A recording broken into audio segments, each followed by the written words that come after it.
Hi, I'm Emily, and I have been homeschooling this is my 10th year. And I really love to share with people just what we do, how we do it, not because I think it's the only way to do it or it's the right way to do it, but just because I really do believe that it's super important to collect ideas from others and just see what other people are doing. It can give you ideas, but it can also help you not feel so alone if you're experiencing some of the same things that I am. So I really love to share. And I primarily share on Instagram, but I recently was just like, I really want to start trying to do more long form things, and YouTube is a great platform for that. So I invested in a microphone thanks to my brother, who is an audio professional.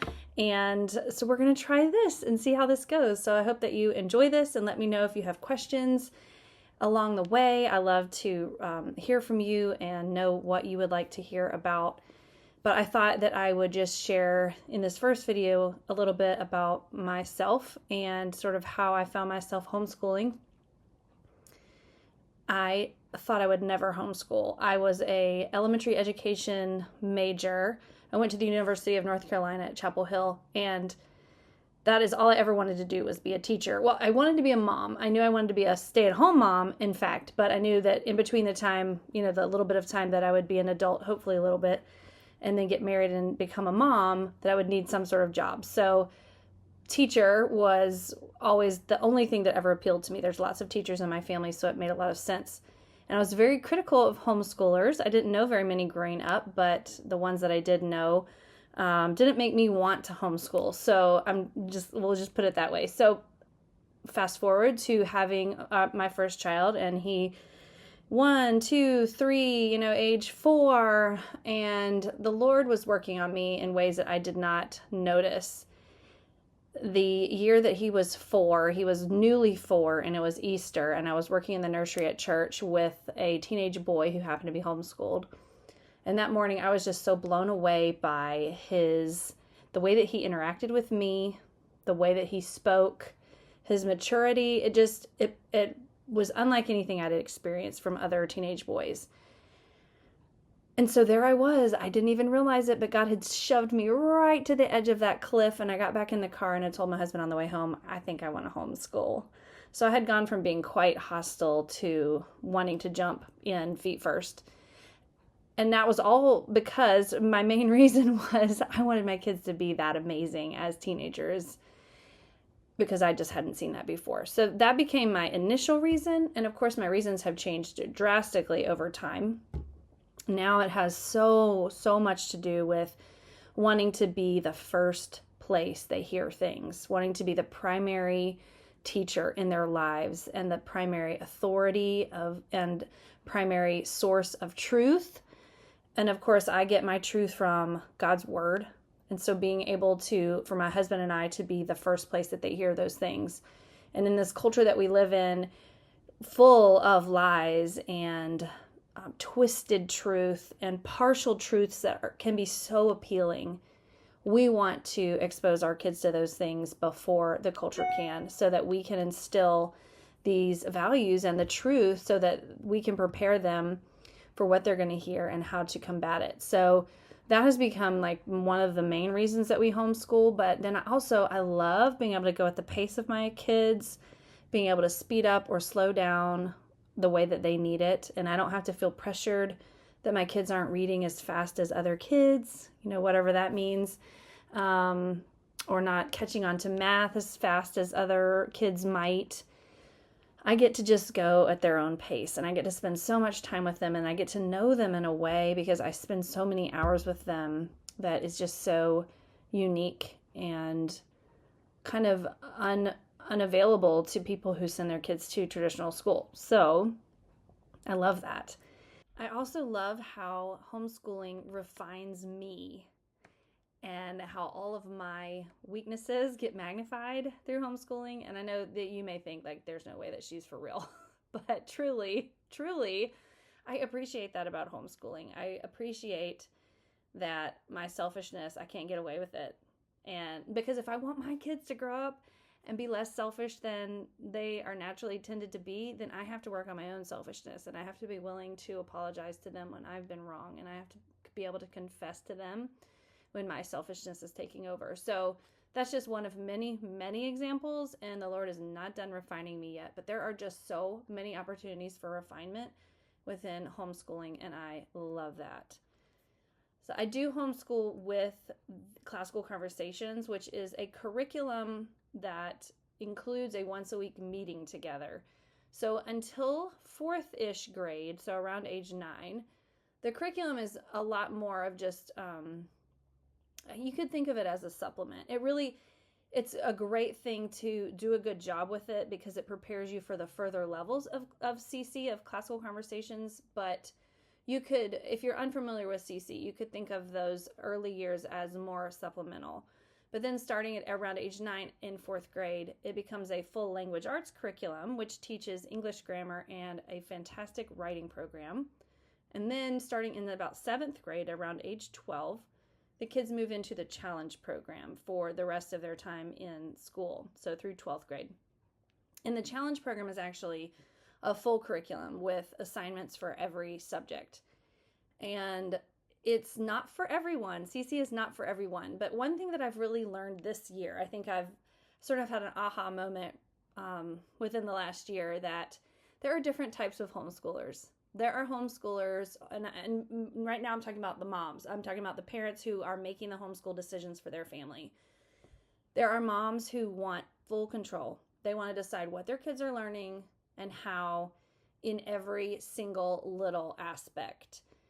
And they don't need somebody to hold them accountable because they are going to do it themselves. And then there are people on the other end of the spectrum who call themselves homeschoolers, and I struggle to call these people homeschoolers, but more of the like university model where they go to school 2 or 3 days a week and then they're home for 2 or 3 days a week with assignments. So my husband calls that going to school for less days and having more homework.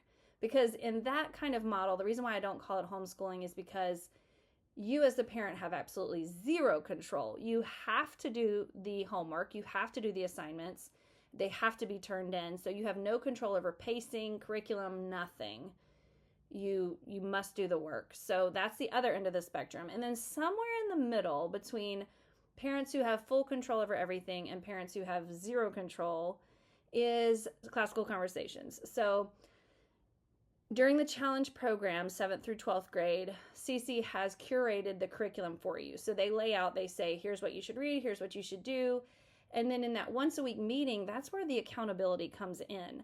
And so the revelation that I've had about myself in the last year is that, and I already knew this, but it crystallized for me this year, that I am not the first kind of parent. I'm not the kind of parent that is going to be self-motivated to do an excellent job without some kind of external accountability.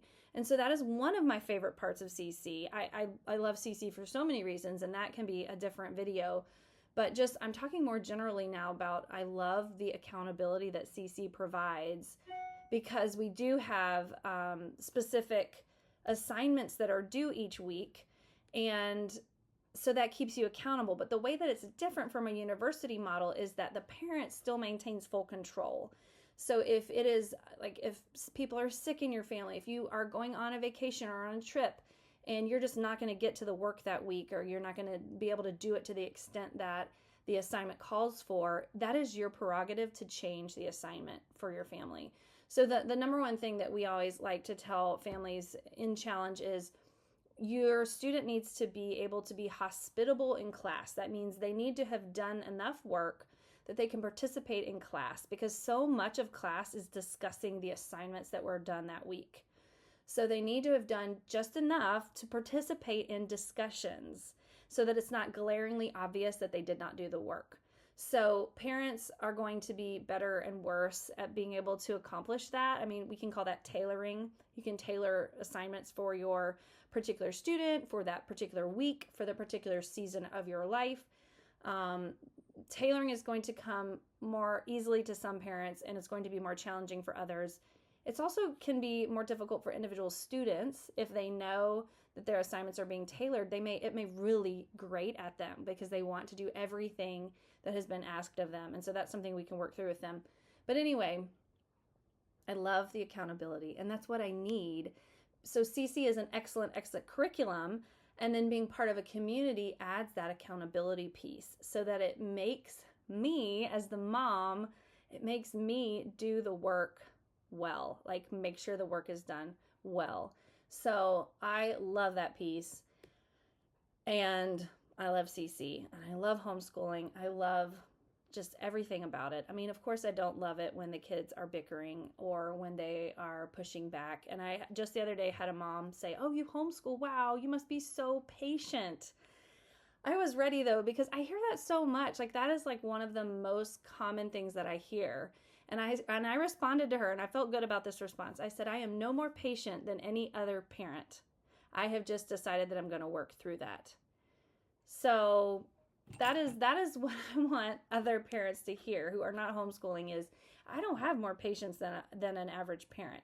I have just chosen to deal with my impatience, work through my impatience, hopefully grow my patience as I work with my kids. So it is worth it. It is worth all the hard parts for all the amazing parts that homeschooling is. So now I have a second grader. So this is 2024 in the fall. I have a second grader, a fourth grader, a sixth grader, and then I have a ninth grader. So if you were thinking about like the CC thing, I have 3 kids who are still not quite in the challenge program yet, and 1 in the challenge program. Next year I'll have 2. So it's been a wild ride. I love it. I love to tell other people about it. I really believe that the number one ingredient to homeschooling successfully is just the desire to do so. You don't have to be type A. You don't have to be organized. You don't have to be patient. You don't have to have wonderful, getting along all the time with your kids kind of a relationship with them to homeschool successfully. What you do need is a desire to do it. And some days it can be really hard and you're like, why? Why did I decide to do this? I cannot remember because this day stinks so much.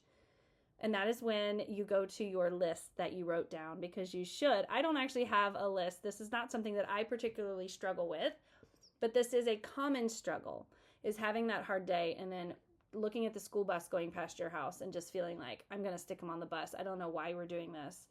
And so for people that struggle with that, they really should physically write down their list and go put it on the wall.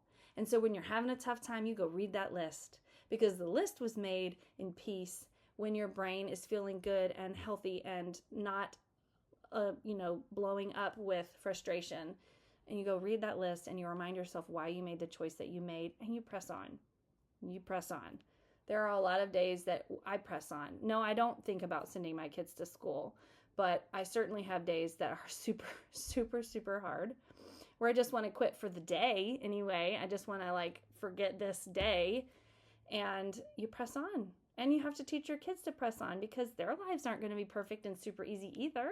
So we can show our kids what it looks like to walk through things that are hard, walk through things that some days you enjoy and some days you super, super don't, and how you do that to the glory of God anyway, and how you do that in a way that you acknowledge your failures and you acknowledge the things that need that you need to seek forgiveness for. So you can set examples for your kids of doing that.